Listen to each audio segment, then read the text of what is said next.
Moterys ir vyrai, dėmesio vaikai, prašom netriukšmauti. Man reikia tokios tylos, kad išgirstumėt, kaip per akmenukus čiurlena vanduo. Įsiklausykite, kaip šnara paukščio sparnai, kaip sugurgžda smiltelė išjudintas krusdėlės kojytės. Ir jeigu kam nors stipriau suplak širdis, tegu mums pasirodo, jog tai kažkas rankas skiria pakrantės meldus. O tegu mergelis susiskleidžia veduokles. Ir įsimėm neriniuotas nosinaitės, įdant geriau girdėtų ir matytų, kas nutiko Donijai Rositai ištekėjusiai už Dono Kristobalio ir kas nutiko Donui Kristobaliui vedusiam Doniją Rositą. Rašom!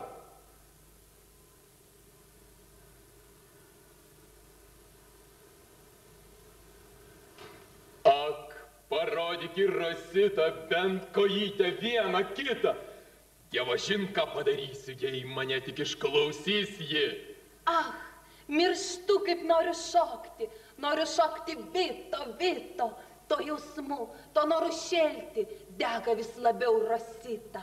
Žinai, o aš norėčiau būti visas iš gryno vyno ir pats save išlakti, o kad pilvas būtų dideliausias pyragas su džiovintomis slyvomis ir razinomis.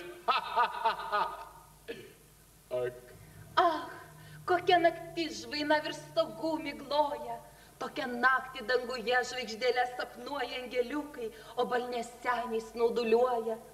Kaip gera būt man patale su Atila, po stalu su Gonsalu, tarp javų su Jose. Būt. Donas Kristobalis visai netoks. Ir Donija Rosita visai netokia.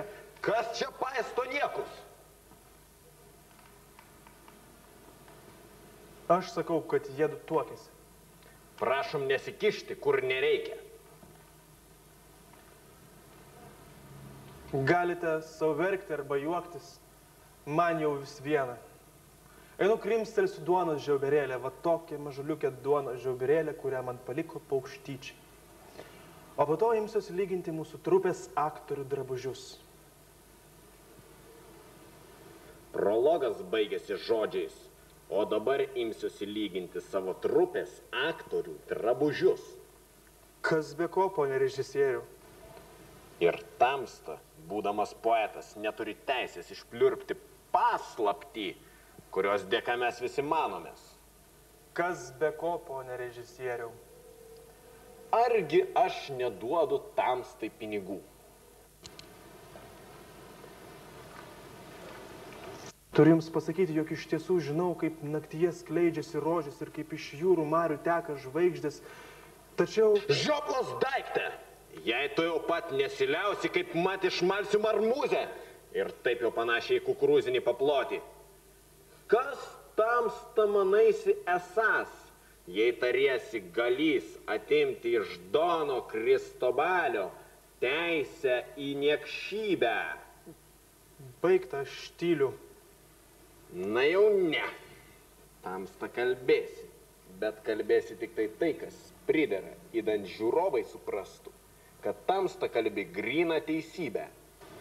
Gerbėmieji žiūrovai, kaip poetas turiu jums prasakyti, kad Donas Kristobalis labai blogas žmogus. Ir geras būti negali. Ir geras būti negali. Puiku. Kiek aš Tamstai skolingas? 5 monetas. Štai, prašom. Auksinių man nereikia. Auksas spindi kaip saulė, aš juk nakties poetas. Mokėkite man sidabru. Sidabrinės monetos nelyginant išlietos iš mėnesienos. Šaunu. Tuo geriau man. Kągi, pradedam. Ei, Rosita, langą verki, pradedam ar žūt ar būti.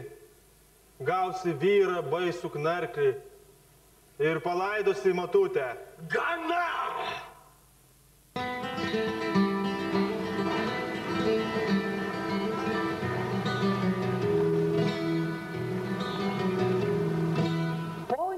ir ponai.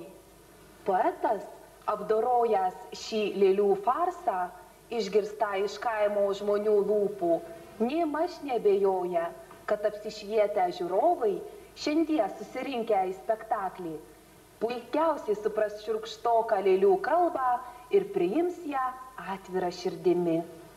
Taigi, poetas nėmaž nebejoja, kad žiūrovai linksmi ir patenkinti klausysis žodžių bei posakių gimusių mūsų žemėje, idant žadintų taurius jausmus širdyse šiais laikais, kai aplink klesti bjaurastis ir piktybė, o juodos užmačios smelkėsi visus namus.